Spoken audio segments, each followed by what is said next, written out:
A farmer walks into the village square with 3 goats.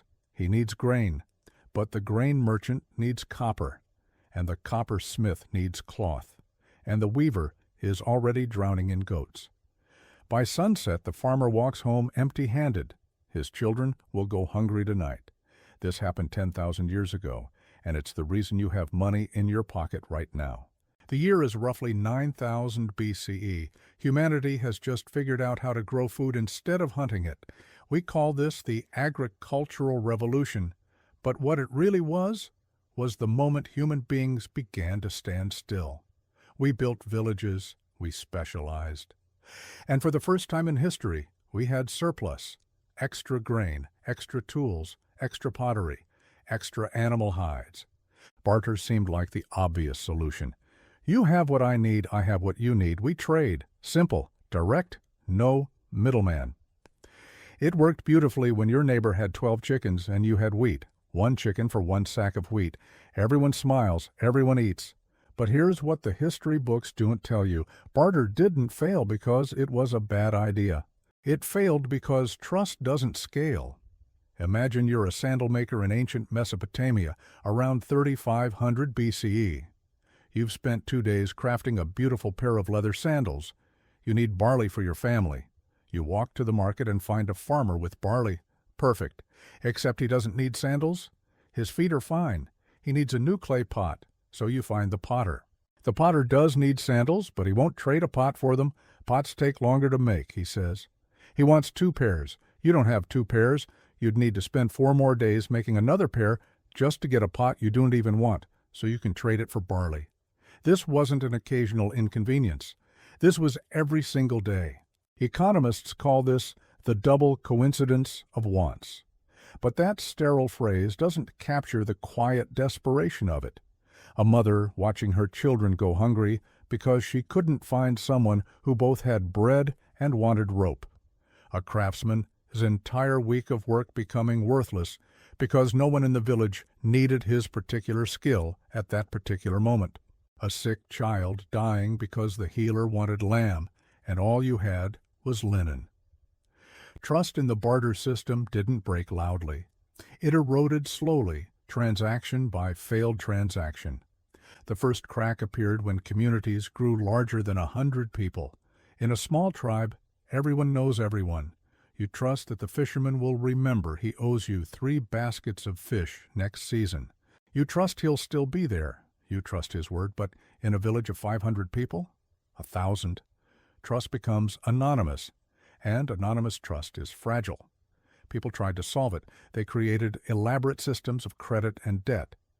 In ancient Sumer, clay tablets recorded who owed what to whom. Some of the oldest writing we have is literally debt records. But this created a new problem. Trust now required memory and literacy and enforcement. What happened when someone died with debts unpaid? What happened when someone simply refused to honor their word and moved to the next village? The second crack was time. A bushel of wheat today isn't worth the same as a promise of wheat in 6 months. Wheat can rot. Harvests can fail. The farmer making the promise can get sick or leave or die. How do you trade your labor today for someone else's labor next year? You can't. At least not without a shared belief that something will hold its value across time. The third crack was value itself. How many sandals equal 1 goat? How many clay pots equal 1 cow? Every single transaction required negotiation. Not just price negotiation, fundamental value negotiation. Is your day of work worth the same as mine? Says who? Based on what? These weren't just economic questions. They were questions about human worth, and people disagreed. Violently sometimes. By 3000 BCE, across multiple civilizations that had never met each other, Mesopotamia, Egypt, the Indus Valley, China, the same solution emerged independently. Not because someone was clever, but because the old system had become impossible. Shells, beads, copper rings, salt bars, grain itself measured in standard units. These weren't money yet, they were proto-money. They were humanity's first awkward attempt to create a shared fiction everyone could believe in. The innovation wasn't the object, It was the agreement. For the first time in history, humans collectively agreed to believe that something had value, not because you could eat it or wear it or use it, but because everyone else believed it too. This was a leap of abstraction that changed everything. The shell you traded for sandals had no value to the sandal maker. He couldn't eat it. He couldn't build with it.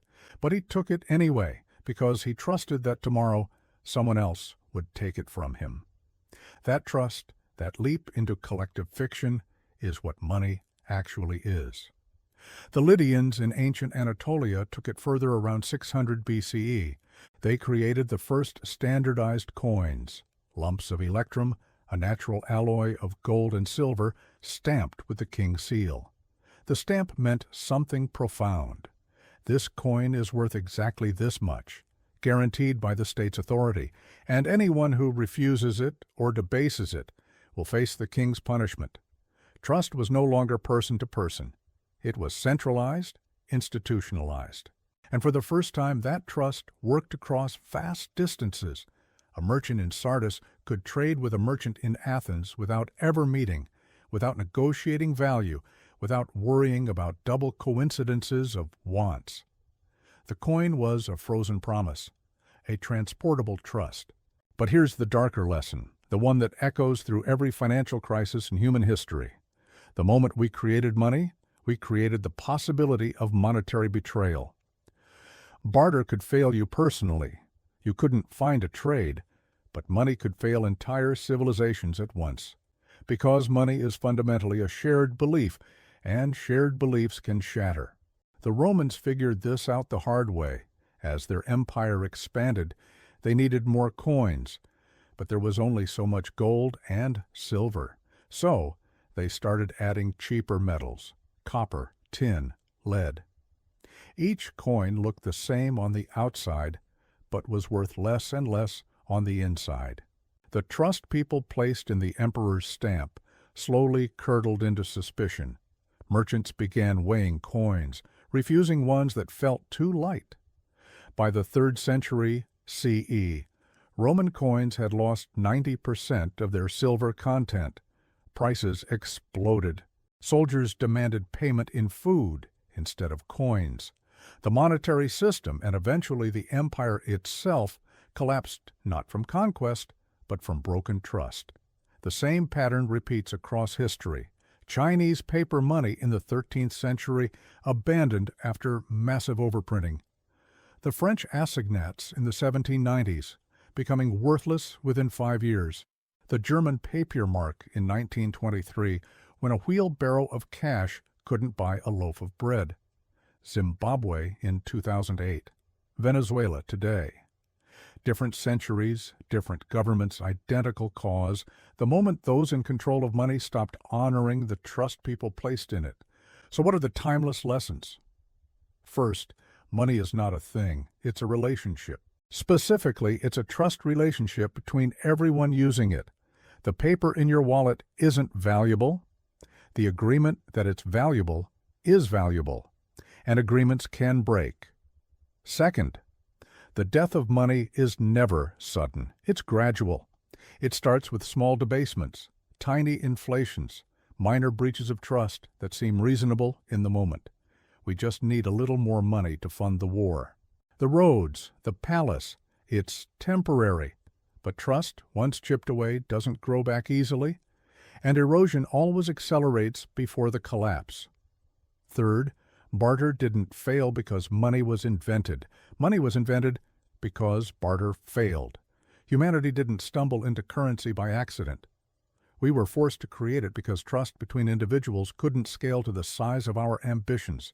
Every monetary system since has been an attempt to solve that same problem. How do we maintain trust between strangers across space and time? We're still trying to solve it. Stand in any modern city today and watch. Every coffee purchase, every rent payment, every swipe of a card is a tiny act of faith. Faith that the numbers in your bank account mean something. Faith that they'll mean roughly the same thing tomorrow. Faith that the institution holding them won't fail, and the government backing them won't break their promise. That farmer with 3 goats 10,000 years ago taught us something we keep forgetting. Trust is the most fragile thing we build and the most essential. The sandals, the grain, the shells, the coins, the paper, the digital numbers on screens, none of it matters. What matters is whether we still believe in each other's promises. The moment that belief breaks, money vanishes like it was never there. Because it wasn't. It was always just a story we agreed to tell. The question isn't whether you understand money. The question is, do you understand what happens when the story ends? Look at the money in your wallet or the numbers on your screen. Ask yourself, what keeps this promise alive? And what would break it? If this changed how you see money, hit that like button. Share this with someone who needs to understand these patterns, because history doesn't repeat by accident. It repeats because we stop paying attention. And subscribe, because next time we're diving into the more moments of history when the trust breaks on money. The story of trust breaking isn't over. It never is.